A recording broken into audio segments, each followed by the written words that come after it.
chimbo cha ipwa pa America. Vamwe vachidzipanga kumusha paHarare apa.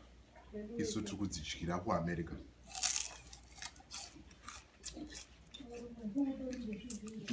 Ndo pakati muzimba ka haumugoni.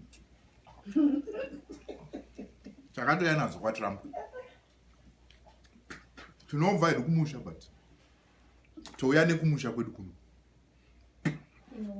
Tutolaipwa idzi.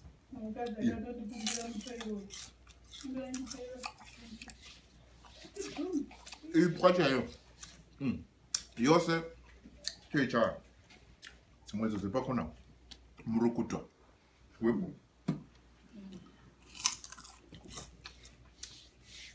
Hadzina kutumirwa kubva kumusha, zvakarimwa muno. Farmed in America. Pure. Ipwa. Muchirungu vanoti sweet red. Kwete nzimbe. Ipwa. Ipwa mwana wamai. Hey, you can take me out of Masvingo. But you cannot take Masvingo out of me. Out of Zimba. But I'm a Zimba. Ipwa. In full. Dataila Jombe. Dataila Gokwe. Todzilera imo muno mu America. Ngandidi. Ngandidi hapana. Endo zvikuto fire. Fire nemazimba. Tiri mu America.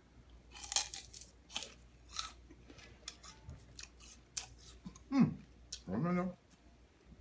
Haya.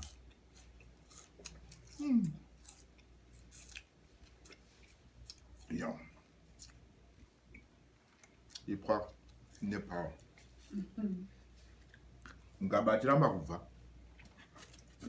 Sechi la ipwa kuno.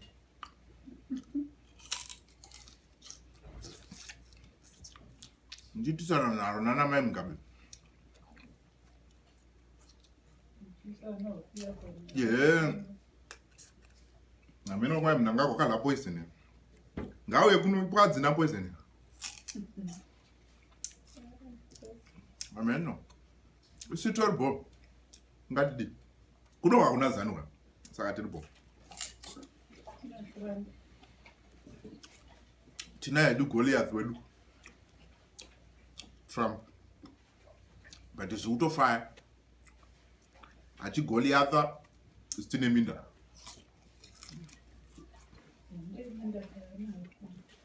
Maiti mukutora arungu minda.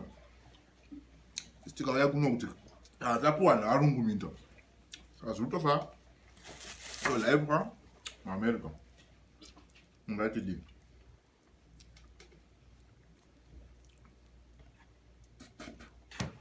Omenda we tiripo.